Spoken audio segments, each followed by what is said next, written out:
Kami, binaksakan ng time bomb roon sa aming mandala ng palay. Kasi po, magsasaka. Maraming palay. Nagbuksak ng bomba raw sa tabi ng mandala. So, kinabukasan, sabi ng tiyo ko, baka ito na babala na tayo paalisin.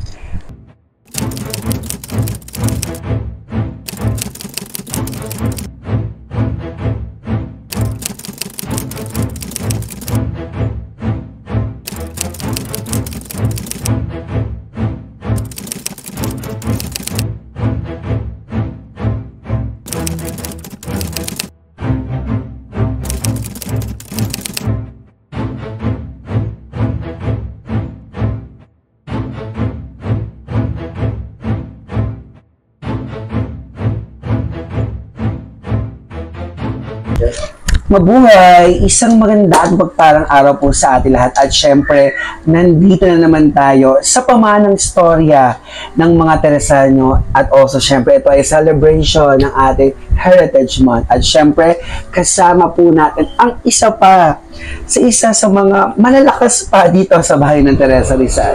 Syempre, pakilala po muna kayo, Nanay. Ano pong buong pangalan niyo, Nay? Amelita Arrocha. Si Nanay Amelita. Ano pong palayaw nyo, Inang? Mel. Nanay Mel. Ayun po talaga ang tawag sa inyo. Ilang taon na po si Inang? Magna-95 po ako sa November 7. Wow! So, magna-95 na, kaya malakas pa rin po. Nararamdaman nyo, malakas pa rin. Aba po ng Diyos. Wow! May sakit po ba tayo or wala? Wala po, tuhod ko po. Wow! Wala po tayong maintenance? Low sartan. Ano, sartan lang, pero wala na pong iba. Wala. Wow, malakas pa rin talaga. So now po, Nanay Mel, baka pwede mo kaming kwentuhan kung saan po kayo nag-aral dati, yung elementarya. Sa Dalig po, Teresa Elementary School. Wow! So kung natatandaan nyo po dati, saan po kayo nag-grade 1? Sa elementary na po talaga or mga ilalim hanggang po roon, hanggang grade 6. Roon sa pagkatapos, nag-aral po ako sa Morong High School. Sa Morong High School na po. So sa pagkakatandaan nyo po dati, ano pong itsura ng munisipyo natin dati? Aba gato-gato. Gato-gato po? Hindi maganda. Opo. Sino pong naabutan ninyong mayor dati, Nay? Si Pakiko Francisco. Ito ang aking ninong sa kasal. So, ayun po, nabalitaan niyo po ba dati yung nasunog yung ating munisipyo? Opo, nasunog nga po birth certificate ko eh. Naghukay para magkaroon ako ng bagong certificate. Ay, bakit po? Ba't po kayo naghukay para magkaroon? Ay, para nga po, mayari hiningi po sa senior citizen. Gawa ng ako naglamsam no ako nagtuturo kasi uso lamsam. Hindi na po ako nagpensyon at kakaunti po ang sweldo ko noon. Unang panahon, maliit ang sweldo ng teacher. Hindi po ako nakaranas ng teacher ng salary ngayon. Wow! So, dati po kayo ay guro? Opo. Wow! Saan po nagturo si Nanay? Sa Taytay po. Taytay. Kung matatandaan niyo po, saan po nakapwesto yung dating munisipyo? Iyan rin po. Yun. Ngayon, Nanay Mel, naabutan niyo po ba ang gera? Opo. Ay, baka pwede kwentuhan niyo po kami kung ano pong naabutan ninyo sa gera noon. Simula po, iba 1945 ay nagkaklase pa dahil dumating na ang ganyan, gera. Ay dumating na po yung hapon sa akin. Tumira po sa amin, mapakraming hapon sa bahay namin. Ay di, kami po ay napunta sa bukid. Gawa po ng ang mga hapon masyadong matatapang. Eh kami po may kubo roon sa bukid. Eh ngayon, kami nakatira. Yung iba naman, mga kasamahan namin, sumama sa amin. Meron akong pinsan na tamaan ng shelter dito sa Binte. Kami po, nagawa ng shelter sa ilalim ng tabi ng aming kubo. Ang bubong po ay mga banana leaves. O Tapos ako po nag-alaga roon sa nasugatan na yun. Pinagawa po ng nanay ko ng langis na mayroong aswete. Ngayon, lumabig po yun. Pagkatapos yun namang mga hapon, dumalaw doon sa aming tabi. Meron po kaming manukan, babuyan. Ay mga hapon, pupunta po roon, nanghihingi ng pagkain, kinukuha itlog, kinukuha manok. Pag hindi mo nabigyan, binabayo natin kami. Ngayon, hindi lumabing na po. Tumatang na po ang Amerikano. Ang ginagawa ko, ako po ang itutusan ng nanay ko, nagbagawa ng dagang panyong puti para lumabas, para kami magganyan. Baka kami baksakan ng bomba. Takot na takot kami. Matagal rin po yung matagal. Tapos, kinaanuhan, talagang masyado ng mga hapon, matatapang. Talagang ginagabi-gabi kami, pinalalayas kami. Ang nangyari po, kami binaksakan ng time bomb roon sa aming mandala ng palay. Kasi po, ang lolo ko magsasaka. Maraming palay. Nagbaksak ng bomba raw sa tabi ng mandala.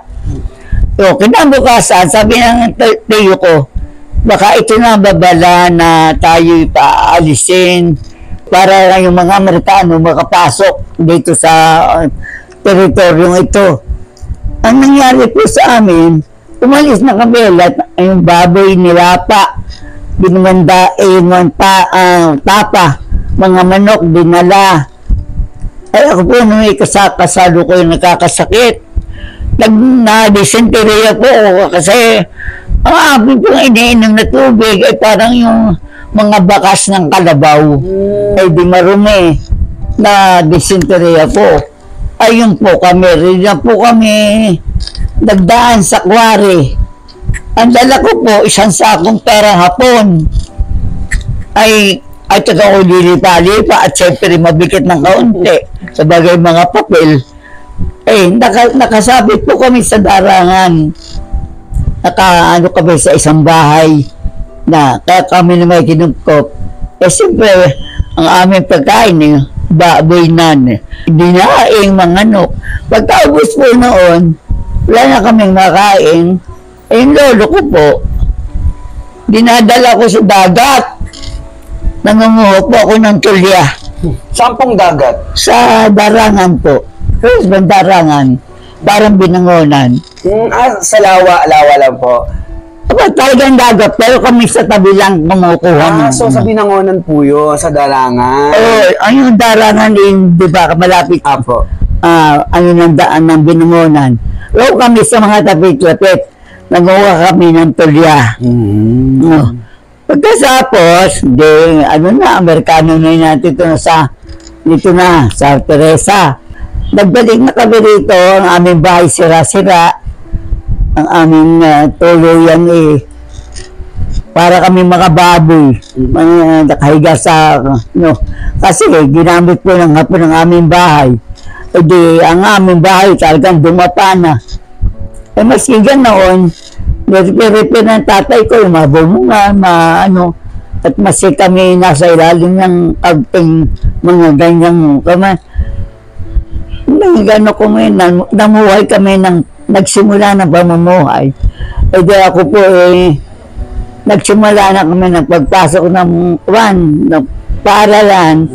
Ay ako po grade 4 sa ilalim ng bahay, sa elementary school. Ako po grade 4 sa ilalim ng bahay nag-aaral. Ang natatanda ko pong teacher ko ay Mrs. Gatavillas. Namatay na rin po yun.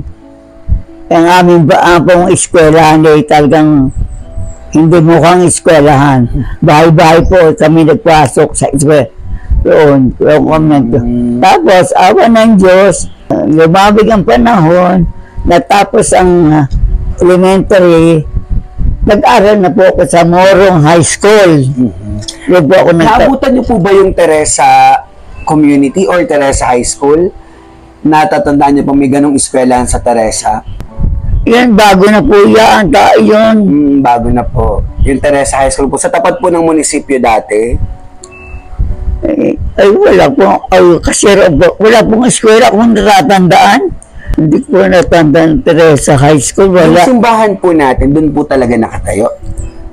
Yung po lumang simbahan, nakita niyo yung nasa harapan ng munisipyo. Apo. Yung po ang simbahan namin dati. Tapos, pagdating ng napagawa ng bagong simbahan. Ano po yung mga masasayang alaala niyo po noon dito sa bayan ng Teresa? Ay, mga sinapulo, yung katulad nito, yung mga Procession po. Pero po nagsimula yung sa simbahan yung mga yun. Pero po kami. Pero nagsisimba, yung kaunting simbahan yun. Bago pa nagkaroon ng bagong simbahan. Namulat po ba kayo? Namulat na po bang mga mata nyo? Teresa na po yung bayan natin. Opo. Ayun na po ako nakagisnan. Pero nabalitaan nyo rin po ba na dati tayong sakop ng Antipolo? Sinasabi niya, lalo sa simbahan, Diocese of Antipolo, Teresa. Yun ang yung natatandaan ko. So dati po tayong sakop ng Antipolo. Ano pong dati po ano pong pangkaraniwang pangkabuhayan meron ng mga taga-Teresa dati? Ano pinagkukuhaan natin ng trabaho dito sa Teresa? Aba, ay tagapagsasaka. Yung pong mga apartment na yan, yan po pilayan eh. Pero bukid yan. Ang lolo ko, itong lahat na ito, walang bahay. Ang lolo ko po itong lahat na ito, tubuhan. Ang produkto ng lolo ko, tubo. Meron po kaming masin. Ako po yung bang bagahe ng tubo. Dala po ako sa factory para gawing pakukulan yung mga gagawa ng asukal. Yun ang aming hanap buhay noon. Kami ang nito. Kasi wala pong bahay dito kahit isa noon. May factory kami na sa asukal. Saan po banda doon ang bahay ninyo, Nay? Malapit po ba kayo sa munisipyo? Hindi po. Yung harap kami ng Barangay Kalumpang. Kalumpang. Nakaharap kami. Yung mga barangay captain yun, asawa itong bahay nila, namin noon. Doon kami. Roon na kami pinanganak. Nangalipad na po kami dito. Dito kami nagsimula ng pagkukubo. Ako po ang bahay ko rin dito maliit lamang. Kaganito lamang. Ito kaya lang yun lumaki. Gawa ng apo. Sila na nagpaganda. Yung pong apo ko nakatira sa Morong. Nang mag-asawa, lumipat na dito. Maliit pa bahay ko. Ano pong pangkaraniwan na transportation po na ginagamit sa Teresa dati? Paragos. Paragos lang po ang gamit. Paragos. At saka karitela. Karitela. Ako po yung pumapasok sa eskwela, Nakabakya po. Wala tricycle. Kalesa po, meron na po. Meron po. Ano pong uniform nyo dati pag pupasok sa eskwelahan? Ako po, wala na po kami. Maski na po ng suot. Ako po yung aking bakla, nilalabit ko pa po dahil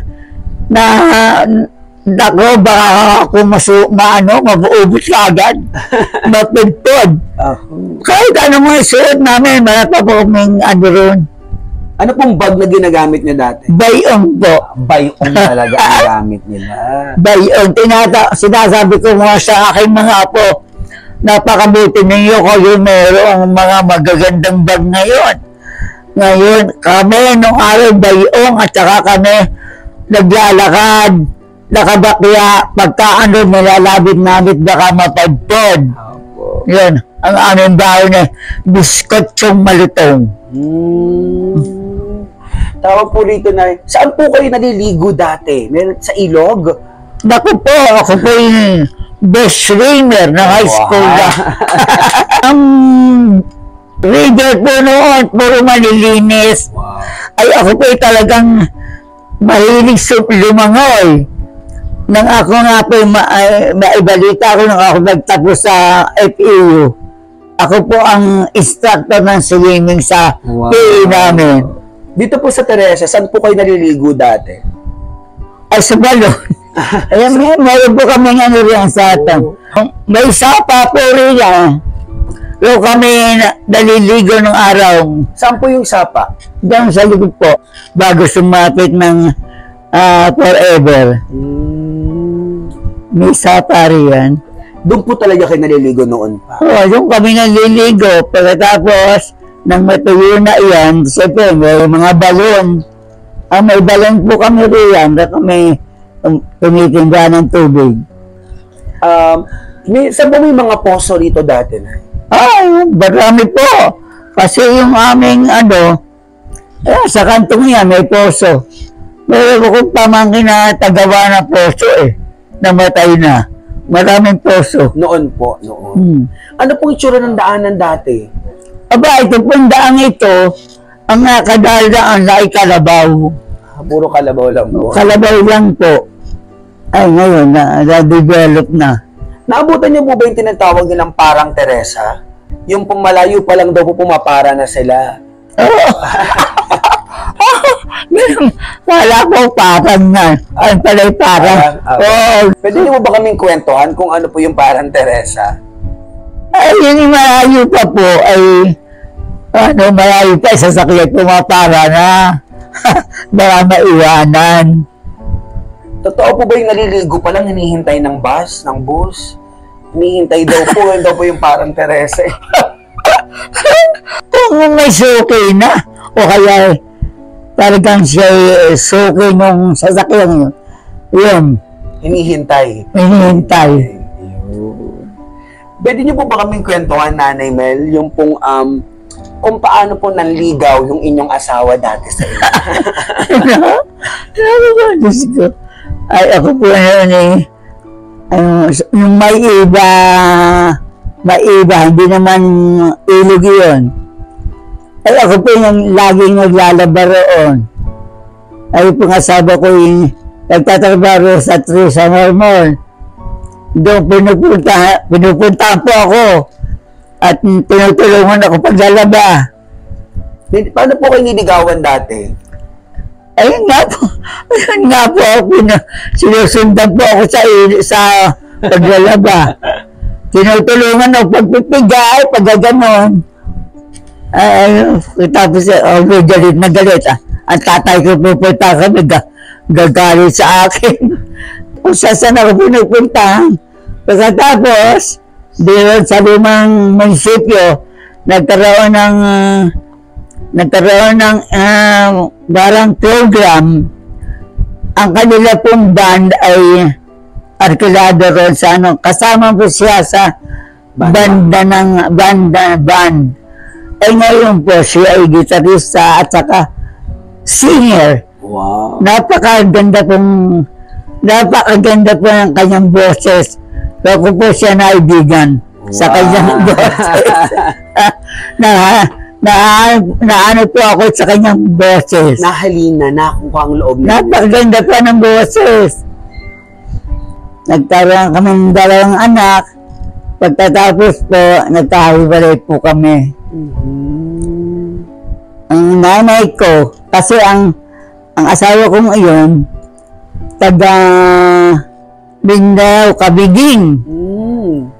Eh ngayon, kinasal kami ng mayor lang ang kasal noon. Mayor nga ng munisipyo, si Pakay ko. Nang uuwi na kami sa Kamiging, kinukuha na ng asawa ko, pasasama ako, may anak kong 2. Hindi po ako pinasama ng nanay ko. At baka raw ako ilubog sa dagat. Kasi po, meron kaming kaibigan o kaibigan ng nanay ko na lasinggero ang asawa, dinaroon ang kanyang asawa, na itubog sa tubig sa inilunod. Eh ngayon, di na nga ako pinasama ng nanay ko. Hindi ako pinasama. Ngayon po, Nay, pwede po ba kayo share sa amin? Naging part po ba kayo ng kandida, yung mga kandida dati? Ay, naku, ang nanay ko magkakandida. Oh. Yung mag-asawa, laging makatero ng baro.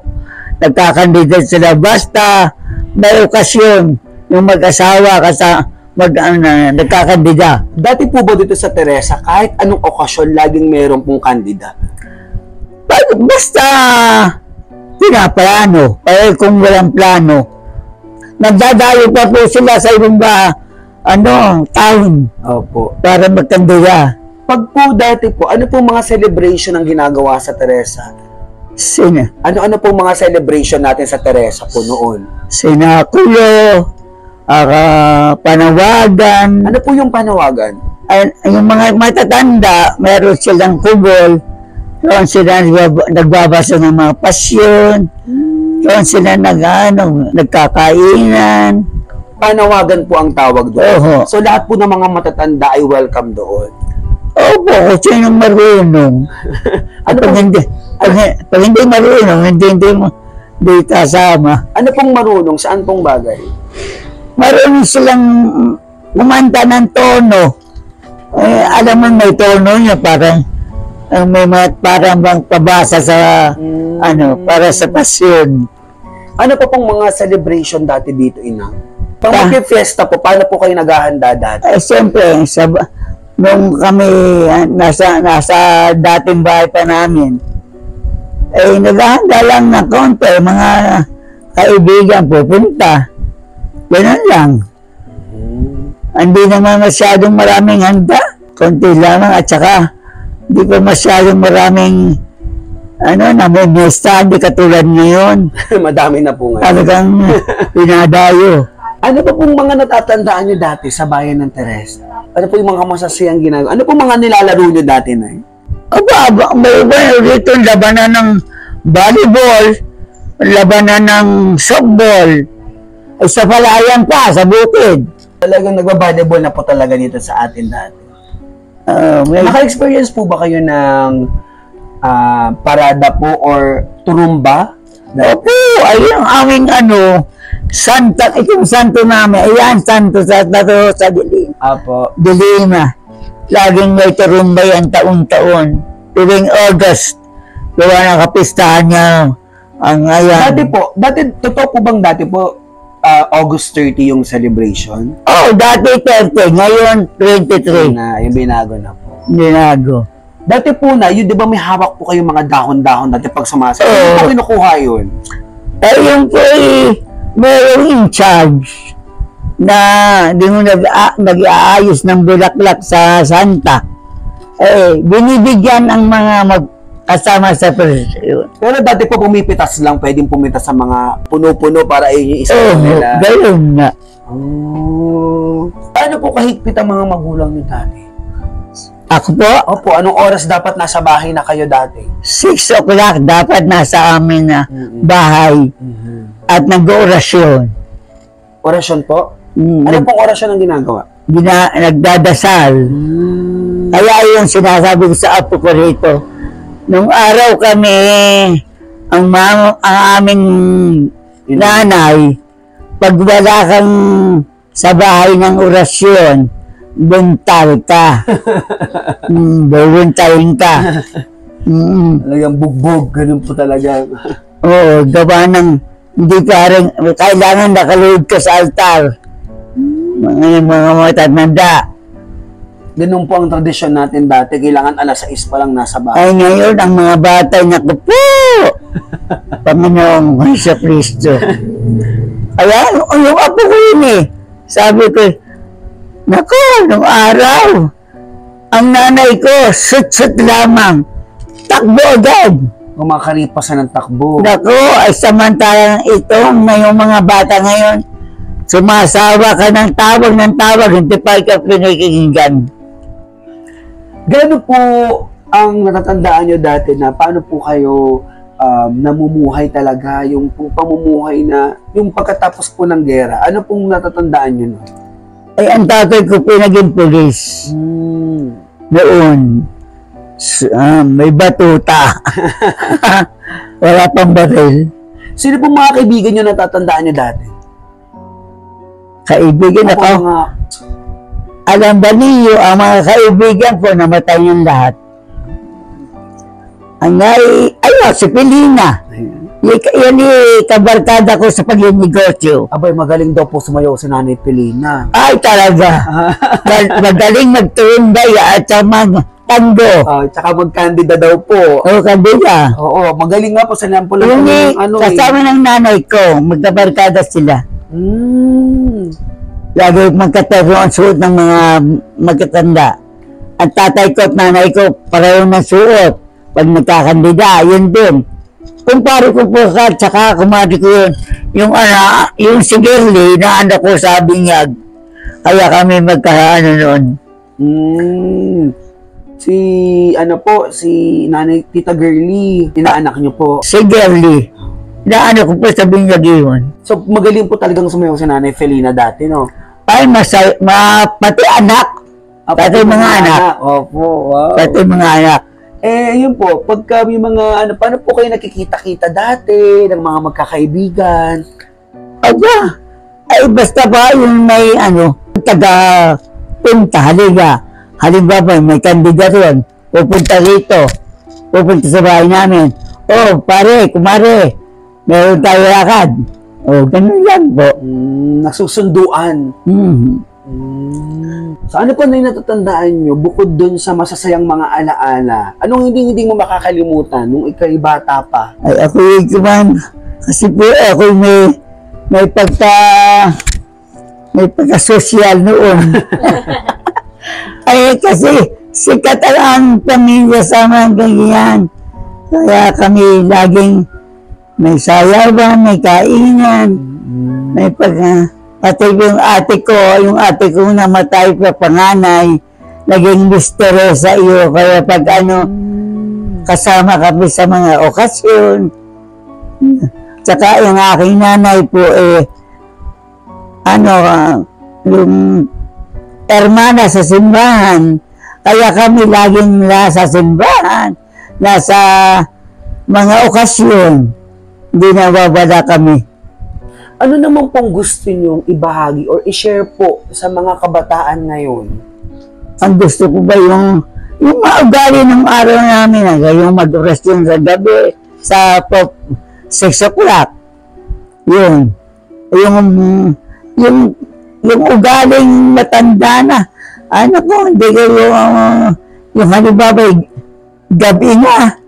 Papasok ko na sa tahanan mo, huwag ka na maglalabot. Yun, yung mga ugaling ganun. Hindi na nasusunod ng mga kabataan ngayon. Puro matigas ang ulo. Ay, isa na yung apo ko eh. Pagka tinawag mo nandiyan sa labas, tatawagin mo, hindi ka sasagutin. Ano pong gusto nyong sabihin sa mga kabataan para po alam niyo po yun, yung para lumakas sila ng katulad ng ganyan. Ano pong ipagbabawal niyo sa kanila? Dapat sila ay katulad ng yung barkada, may lasingan, yung ginalalaman ng magulang umaalis, yun, di nagpapaalam, nagde-date, ang boyfriend, ang girlfriend, at tapos ng araw po, ang babae at lalaki ay talagang hindi katulad ngayon na ang lalaki, ang babae, sumasabay na sa bahay ng babae ng lalaki. Sila lang ang naliligaw. Dati po, ano pong dati? Ay, hindi pwedeng ganon. Hindi ka pwedeng tanaw sa napaka-higpit na magulang ng araw. Hindi pwedeng lumapit-lapit ang mga lalaki. Ay, ngayon ang mga babae, sumasampa na sa bahay ng lalaki. Doon na natutulog. Dati po hindi ganon. Ay, nako, hindi pwede. Hindi pwede ka magkaganon. Saka, buntal. Buntal ang kailangan. Ano naman pong, yun po talaga yung pinakamasalimuot yung gera po talaga, no? Kung ano? Wala pong ganun kasayang masyado. Nakakatakot po talaga noon. Talagang lagi na lang takot ang mga tao. Hindi katulad ng araw na to. Ligpit ka sa bahay. Halimbawa, ikaw, kinumbida ka ng isang pupunta ron. May kasama ang tatay, halimbawa dalaga. May kasama yung gwardiya. Di ba sasama sa okasyon. Kailangan may gwardiya. Yung kapatid yung pinakamatanda, naging mister sa iyo, yung pinakamatanda, ang naging ugali noon, tatay ko ay pag kinumbida sa sayawan, kasama tatay ko, nakagwardya roon. Hindi ka papayagan kung walang kasama. Yung naging prinsesa, ang kanyang lipstick red paper plate, So ganoon lang po yung ginagamit na lipstick dati. walang lipstick. Ang Hapon, tama pulang papel. Para pumula yung labi noon ay. Naging misteryosa yung aking kapatid na matanda. Ganda po pala yung gamit noon. Pinamaganda yung aking kapatid na yun. Ano pong pangalan ng kapatid niyo na yun?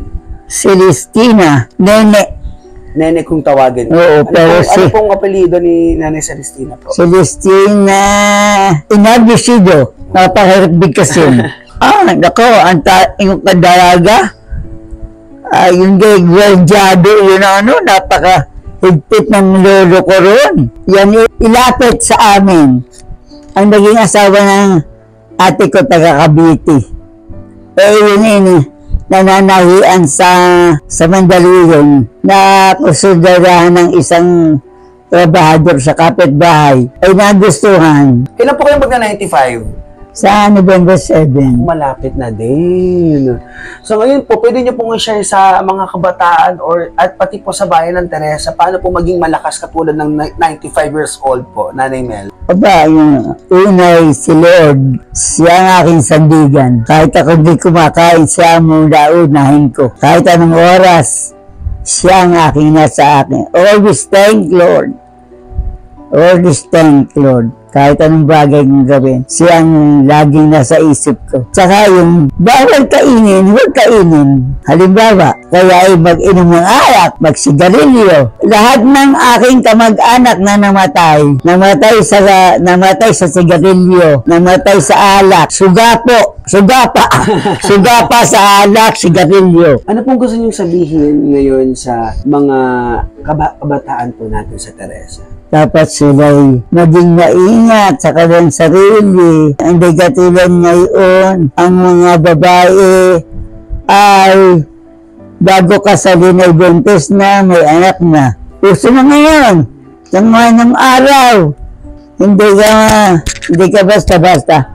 Alam niyo ba, ibibigay ko sa inyo yung ate ko ngayon, nang ilipat sa akin, sa amin, buhay pa lolo ko. Nang ilipat, inadura yung lalaki sa dahon ng saging. Diba nang nangako na pakakasalan talaga yung ate ko. Nangako, pinalura sa binalot. At saka, umuwi na yung lalaki sa Cavite. Nangako kung time ko, anong araw, sila babalik para pakasal ng ate ko. Yun, natupad. Wala nang gayon. Wala nang ngayon. Ngayon ang mga babae buntis na ko kasalin. Oo. Dati po, talagang yun po ang katibayan na kailangan balikan ang paglura sa dahon ng saging. Talaga. Baka mangako ka, hindi na babalikan. Yun po isa sa mga tradisyon ng Teresanyo dati yung papatunayan, duduraan, pag nangangako, gano'n. Hindi po, yun po, taga-Cavite po yun pero tradisyon po natin yun. Oo. Yun ang sabi ko, Bakit kaya pinadura pa? Baka raw lukoy ng ate ko. Kaya pinadura. Ayun. So, anything all po, meron pa po ba kayong gustong i-share pa sa amin? Nanay May, na natatandaan niyo pa po? Napakarami. Naku, Diyos ko. Talagang malaking pagbabago ngayon ng araw. Sobra. Kahigpitan ng mga magulang. Mahigpit. Ngayon, ang mga nanay, wala, pinababayaan na lang nila. Pinababayaan na lang ang mga anak na laboy-laboy. Sumama kung saan sa mga boyfriend. Noon, hindi po talaga pwede. Hindi katulad ng araw na to, higpit na higpit. Hindi ka basta-basta ng araw. Ay ngayon suskuro, para ng mga babae, sumasampa sa bahay ng lalaki. So ngayon po, Nanay Mel, nagpapasalamat po kami sa inyo at pinaunlakan niyo po kami na maging parte po kayo ng pamanang kwento ng Teresanyo. Masaya po ba kayo, Nanay Mel? Yes, mother. Yes, Lord. Masaya po ba kayong na-share po sa amin yung na-experience niyo po? Opo. Sobrang saya. Opo. At ako'y nakapagkwento ng mga kahirapan. Noon po. Kahirapan ko sa buhay. Pero ngayon naman po, masaya naman po kayo. Masaya na ako. Kahit na ako hindi. Ay, kita mo ng mga anak mo. Ipapasyal ako. Na ikakain ako sa labas. Pagka Kaya lang, kadang tigil ako sa bahay ngayon. Gawa ng Mainit. ayaw ko nang magsasama. Gawa ng nahirapan ako. Pero yun lang ang aking problema. Hindi na ako nakapunta sa simbahan. Sabi sa TV nila ako nagsisimba. Yun ang aking naiano sa sarili ko. Noong araw ako'y taong simbahan kasi ako'y Lady of Lourdes. Lagi ako nasa simbahan. Ang nanay ko, Hermana, lagi nasa simbahan. Ang tatay ko, Hermano, lagi nasa simbahan. Kaya kami, ang aming panay kay Christ, ang aming trabaho, ang aming kahit anong okasyon, sa Diyos kami. Ayun po, Nanay Mel. So, ulitin ko lang po, maraming salamat po sa inyo. Thank you, Ko welcome. na i-bless pa kayo, bibigyan pa kayo ni Lord hanggang 200 years old. Ay, naku. In Jesus' name, Baka tama hindi. po ba? Baka hindi ko saabutin yun. Aabutin niya, Nanay. Bahala na po si Diyos, si Lord, kung ano. Basta po lagi lang masaya, tama po ba? Lagi lang masaya, problema at lagi lang po tayong manalig sa Diyos. Maraming salamat po, Nanay Mel. Yes. Sana masayang-masaya po kayo, nakausap po namin Welcome. God bless po sa inyo. Oh, thank you. Maraming salamat po.